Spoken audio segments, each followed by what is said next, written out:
my first podcast. All right, I am Jamie Christine, and welcome to Transcend, where I hope to open minds, expand consciousness, and raise vibration by talking about all things spiritual, metaphysical, transcendental, quantum, and everything in between. And today we've got Alex Guebert. I own the Phoenix Holistic Wellness in Red Bud, Illinois, which is where we're at right now, and Alex is our chiropractor here. Yeah. So we're going to be chatting about all kinds of different things. What would you like to get started with? I think we should start with you explaining how the book came to fruition and where you want to go from there. Awesome. The book I wrote, I take it? Yes. Yeah. All right. So yes, I am the author of The Transcendent, and I have a lot of different ways that kind of came to fruition, but a lot of it was just because I wanted to write a book ever since I was in 4th grade. And being interested in all things metaphysical, spiritual, all that good stuff, that's kind of the theme of the book. It's about a young girl who crosses people over to the other side who happen to be dying alone. And it was inspired mostly by my grandma when I was there at her bedside, and she died amongst family members, all of us surrounding her, and it got me wondering what happens to the people who have to do that alone and don't have family surrounding them. Wonderful. And yeah, I really like to think outside the box. I like to question what if. I like to wonder, and I like to help other people kind of wonder as well. So hopefully that book gets people thinking outside the box a little bit. It's wonderful. Yeah. So I asked that because of the title in general. It's the Transcendent, and then also, you say that that's something you want to help people transcend. And I think the world is craving what you're trying to do with the idea of transcending everyday life, transcending spiritually, transcending emotionally, things in their past, traumas, whatever, being able to elevate above that is awesome. Yes, so and that's exactly, thank you. You too, and you have just created this really amazing 30-day experiment that I was lucky enough to be part of the second round. So tell us a little bit about that. Okay, so I'll start by saying a little bit about me. Just because it'll kind of tell the story a little better. So growing up in school and stuff, I was always pretty good in school, and it kind of came relatively, I don't want to say easy to me, but I will say I was lucky to be blessed or gifted to the point that I didn't have to try super hard at schoolwork. It was more about just studying for the test, and I was really good at retaining information. So up until I got to college, school wasn't that difficult. But then once I got there, things started pushing me a little harder and pushing me a little harder. And I realized I was not very good at getting uncomfortable. I wanted to always fall back on what I knew, what I was good at.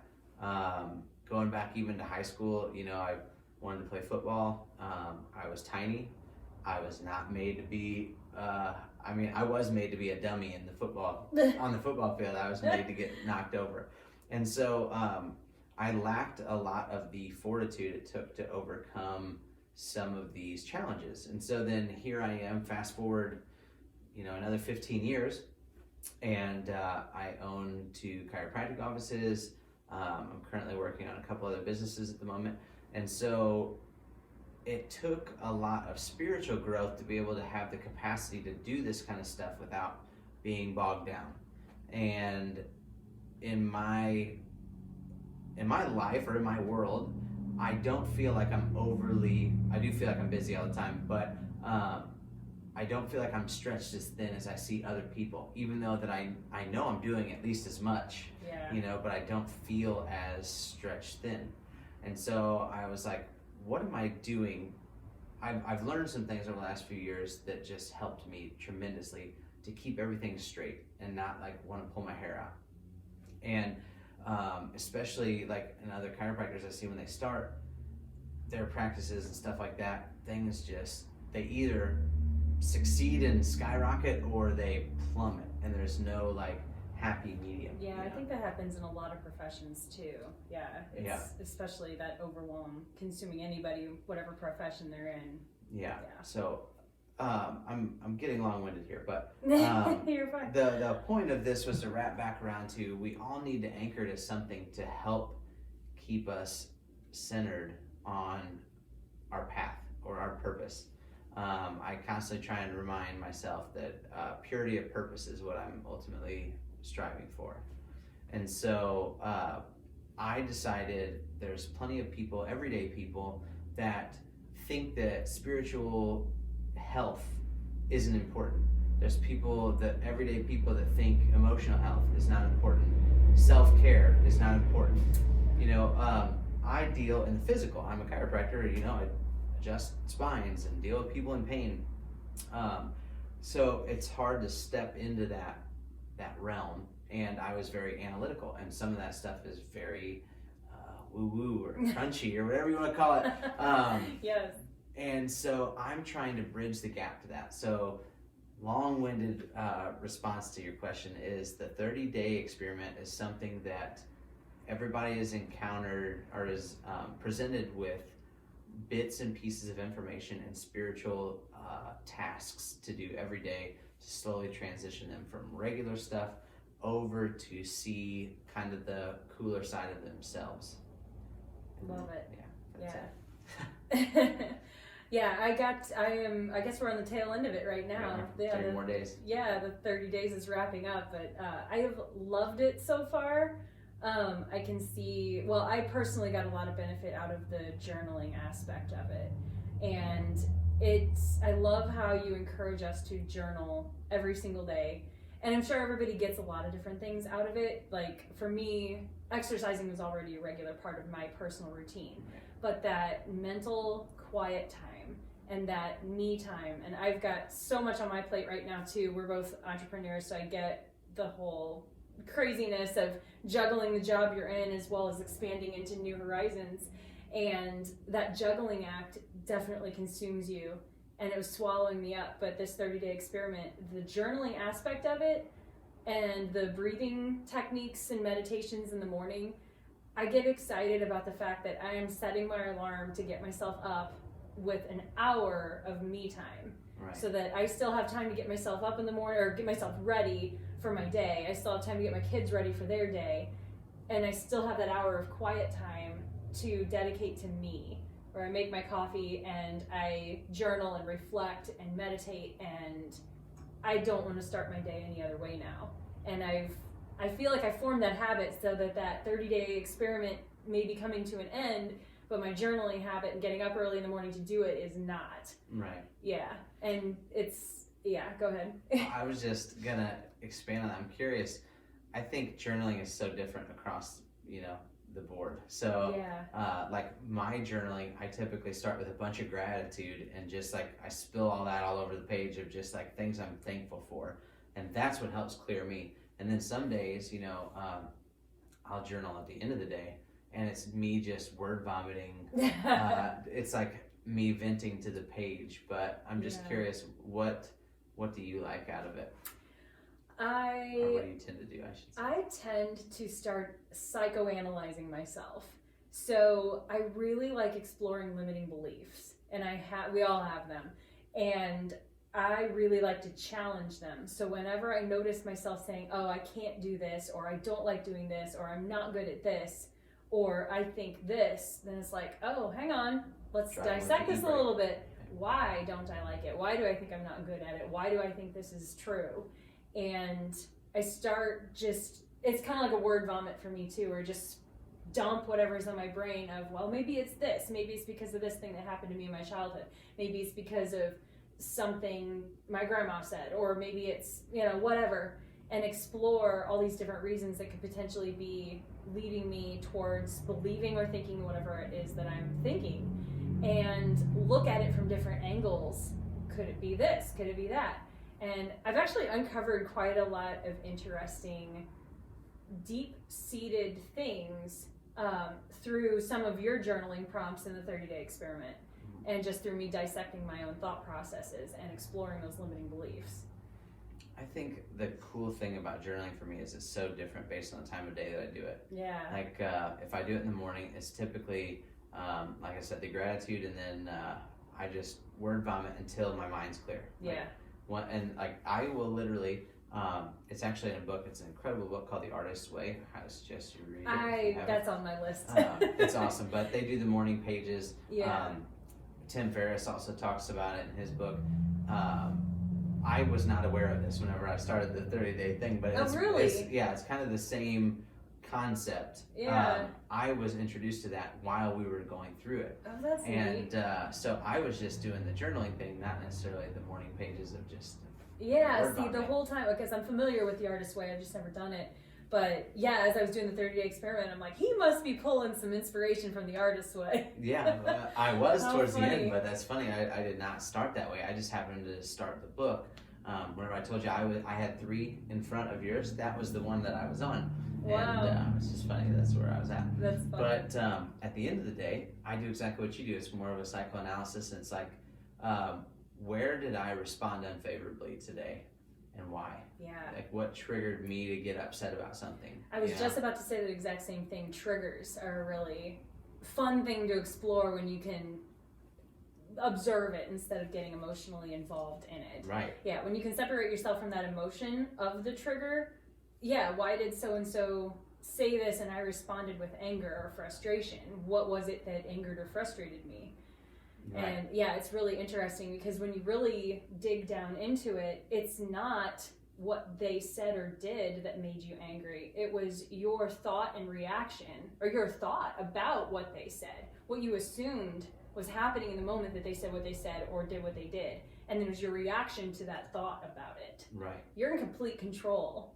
I didn't know we were going to go here, but I love it. So, so coming off of that, or to piggyback off of that, I think the beauty of, like you're saying, stepping away and evaluating things can be applied across the board.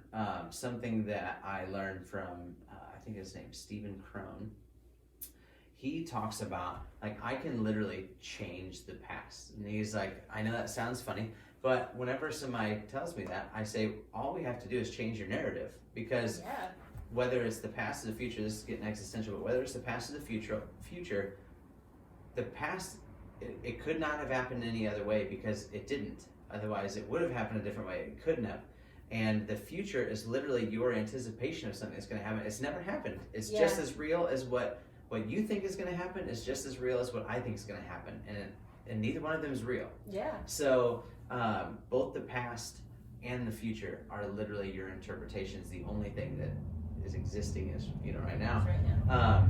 So when you can separate yourself from that and look at a past event and say, okay, what did I interpret differently than, what should I have interpreted differently, Mm-hmm. And it can help you respond in the present properly without getting too tied to your emotional charge at the time. Yeah. And that's a really great tool to hone because it keeps you out of that reaction in the future. When you do find yourself in a situation where you would have been triggered before, you've already got that skill set within you to take that more observant approach to it. Why would I be reacting this way? Why am I thinking this in response to this situation? And how can I react instead to make this the best possible outcome for everyone? Right. Yeah, and, it's cool. I find oftentimes whenever I do my searching, I either find some insecurity or some, what's the word I'm looking for?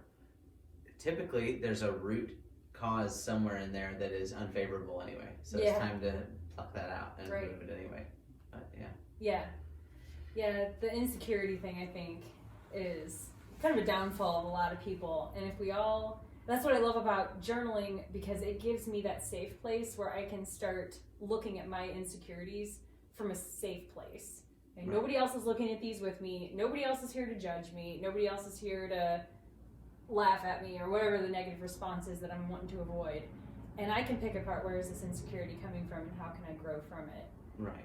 Yeah. And to highlight the insecurity thing in a non-private forum, any social media nowadays, and you'll see it, like, what cracks me up is, like, somebody will put a generic post, okay, asking a question. I did it the other day, for example. I'm not going to even go into that, but I asked a question about the Wall Street stuff because I was ignorant of it.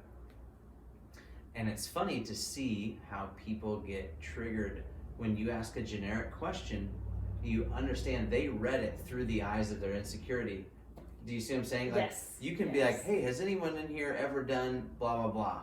And the person that did something wrong and has an insecurity about that, they'll stand up and assume that you just accuse them of it. You know what I'm saying? Do you yes, see I don't know how else to describe that.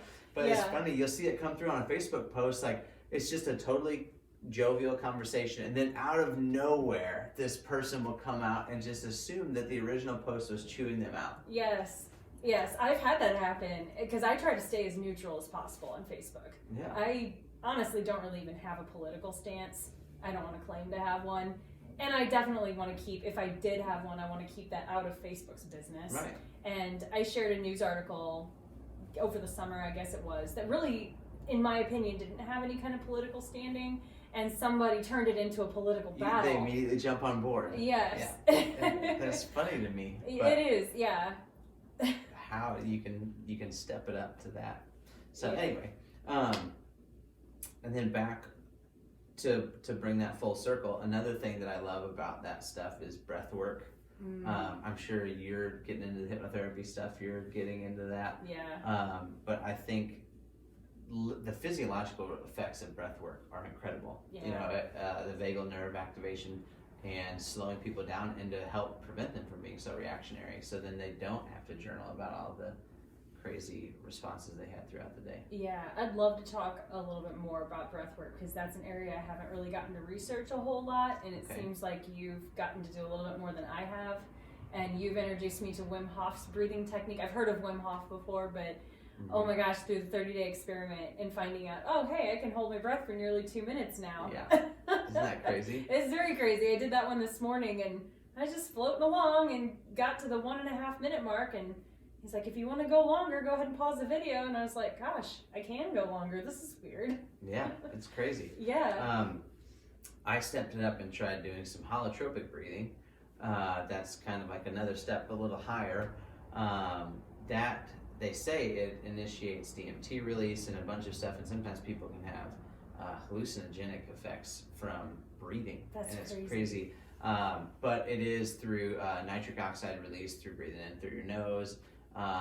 It's from that vagal nerve stimulation. It is from the alkalinity that builds up in your body, just like Wim Hof talks about all the time. All of that stuff can have this compounded crazy effect, you know. Even doing Wim Hof, my fingers will tend to get tingly. Holotropic breathing, my hands were numb. Wow. That's creepy. Yeah. My hearing goes away when I hold my breath for that 15-second count. Everything suddenly goes far away. Yeah. I get the same thing, and it's almost like a real low tone whistle. Yeah. And then it'll slowly come back. Yeah. So the breath work for me has been incredible. Not only do you get a bunch of great neurochemicals released whenever you do it, but like I said, that vagal nerve stimulation, and they've done tests to see how long does it take to actually cause a state change. And by state change, it's like, you know, people are often confused by a state change. So like, if you're mad at someone and you finally get to this point where you're just like, all right, I'm over it, and you can literally feel better and move on, that was a state change right there. Yeah. Or like, if all of a sudden you look at your lottery ticket and you see you won, it doesn't matter how tired or sore or bored you were, if you look down and saw you just won $1 million, I can promise you you're about to have a state change. And so recognizing that we can literally change at the drop of a hat, like we always let our external circumstances dictate how we are responding to things. When in reality, we are in 100% control of our state. I could pretend, if I could somehow generate the idea to feel like I just won the lottery, I could literally change my state like that. Yeah. So anyway, back to the breath work. To figure out what it would take to change your state. So let's say you're about to go into a big interview, or you're about to have a conversation with somebody that you don't want to have. To be able to bring yourself down, they say it takes 6 breath cycles.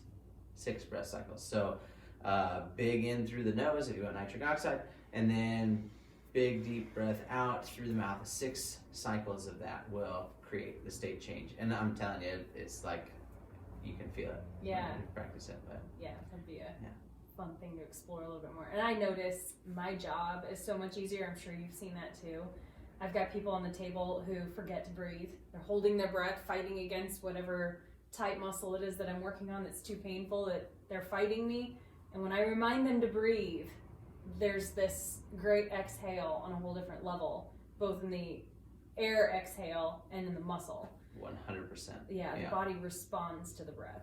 Absolutely. And I've even seen, this goes even farther, but like with tonal techniques of chiropractic, it's more about changing the tone or the tension on the dura mater, the cord or the covering of the spinal cord. And it's all light force techniques, but what's incredible is when you pair that with breathing and you adjust people while they're breathing the right way, and you can literally see it like I equate it all the time to a tumbler on a lock. Like, you know, you turn it in the right sequence, it just starts unlocking everything. And when you start doing that, you can literally just see it unwinding. Yeah. So do you guide your patients through breathing techniques to make sure they're breathing properly, or do you just watch their natural breathing patterns and adjust accordingly? This is gonna sound super creepy, but I feel like most of the time whenever I'm super in the zone, they match my breath. I don't have to say anything. Now I will prompt it anytime I'm gonna adjust them. Like if I'm gonna have them on their side and adjust their low back or something, I need to make sure that they're breathing fully with their stomach so I can just how I have to move them. Or like if I'm adjusting a T-spine, I will have them, I will say, go ahead and take a deep breath in once, maybe twice. And that's just to generate a cadence. But literally once they do it once, I find myself breathing with them. It's really weird. That's cool. But yeah, so I guess they get in a cadence or rhythm, but I don't tell them. I don't know.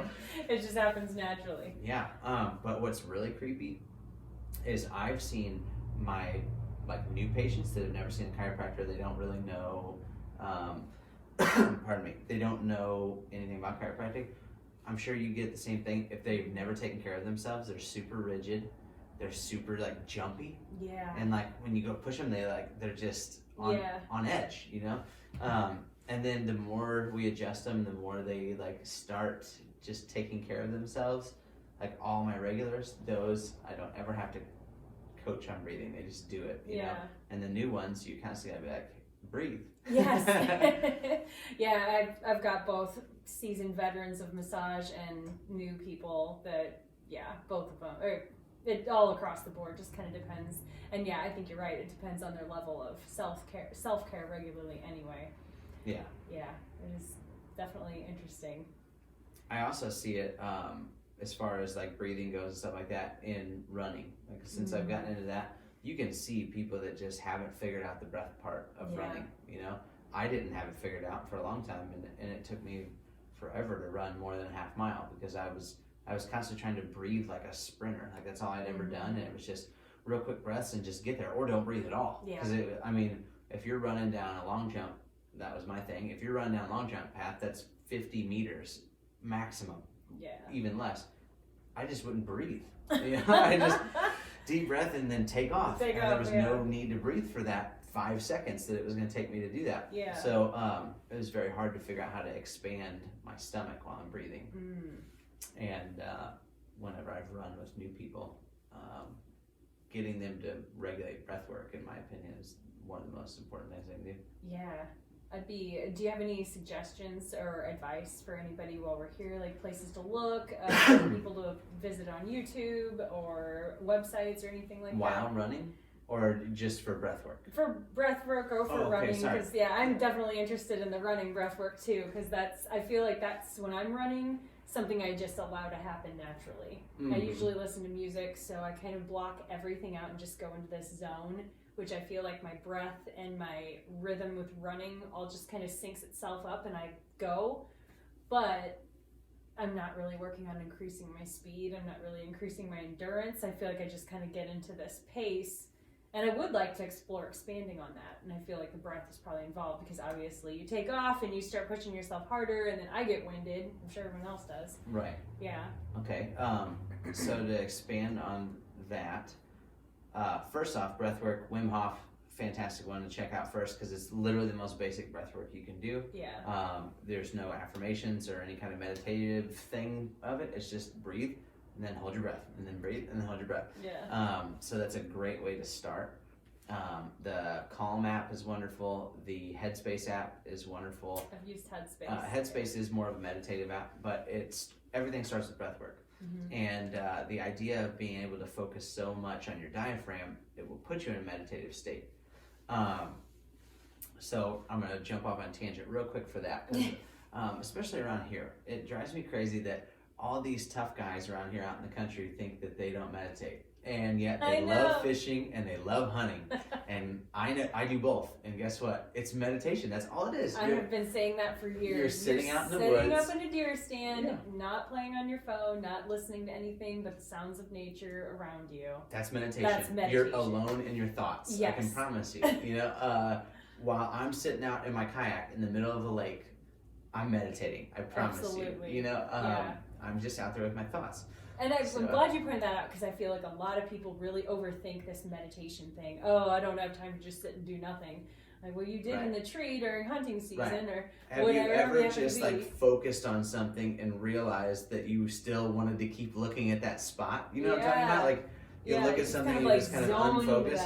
Yeah, that's a simple version of meditation, and it actually feels really good when you do it. And like, you even think, man, I really don't want to look away from that. Yeah, I do that when I'm cooking. I'll just be stirring the pot, and I just kind of go into this weird zone of just staring at what I'm doing, and then I realize, I've just been staring at this for a minute. And it's satisfying. It is. It's relaxing, just going into that place.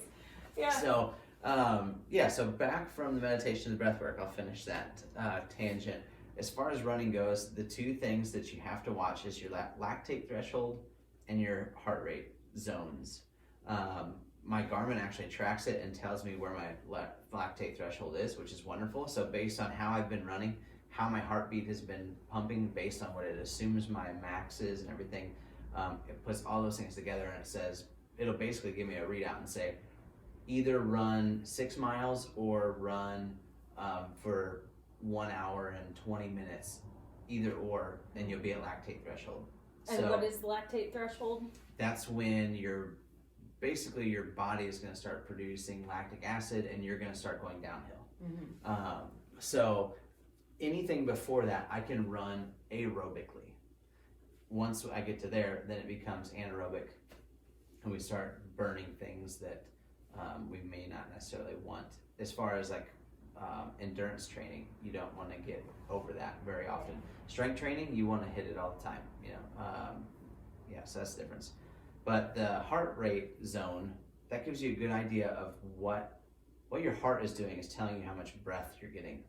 And so if you find yourself constantly jumping way up in the zones super quickly, then you know you're not breathing deeply enough, because that shallow breathing will create acidity really quickly, which then lends itself to lactic acid buildup, and then immediately your heart's pumping faster to try and respirate that. Yeah.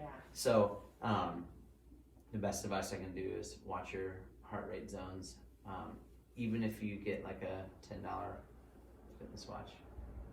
Yeah, good advice. Awesome. Is there anything else you wanted to bring it back to full circle? And we covered a lot of different topics. I've gone on so many tangents, I apologize. No, don't apologize. That's exactly what I want. There's so much to talk about and so much to explore that, it could even lead to topics later on. Yeah. I do want to jump back in for a little bit into the journaling aspect, because through the 30-day experiment, my realization of how effective journaling has actually got the gears turning for me to launch something that also ties in with this hypnotherapy program I just did. I'm in school for hypnotherapy right now, so I just recently had to do 8 sessions with volunteer clients. And I think they went pretty well, but I was definitely seeing how much of a beginner I am. But one of the things I did, I had 4 for sure who specifically wanted to work on anxiety, and the other ones had a little bit of anxiety intermingled in with some of their other goals. And I ended up just creating this in-depth hypnotherapy anxiety questionnaire, so I can really understand what these people have going on in their lives on a deeper level, where this was coming from and how I can script a hypnotherapy session to suit their specific goals in their specific language, because that's how hypnotherapy works best. If it's worded the way you would word it, it speaks to your subconscious mind that way. And through this questionnaire, it was so eye-opening. There were some that avoided filling it out because they got too emotional whenever they approached certain questions. There were some that got so vulnerable with me, which I really appreciated, that they trusted me with some of this information they were sharing. And then I realized when we were in session, they didn't want to talk at all.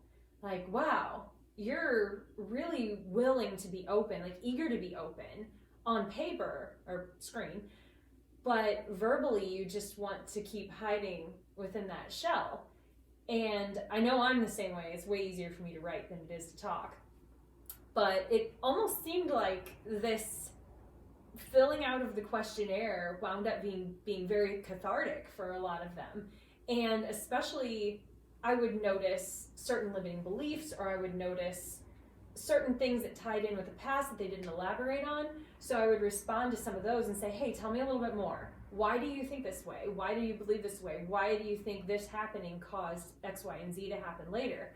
And I'd get this response back like, oh, I never really thought of it that way. Or, oh, wow, I never really thought of it on this level, or explored this before. What an interesting question. And they'd end up digging deeper, and together it was just kind of this accidental process of digging deeper into their thoughts. And it turned into the way I journal. They were psychoanalyzing themselves through this questionnaire, the way I psychoanalyze myself in my journal. And hopefully the hypnotherapy session was helpful. It seemed like it was deeply relaxing for everybody, but the thing that got me the most excited was that interaction that we created through the questionnaire process.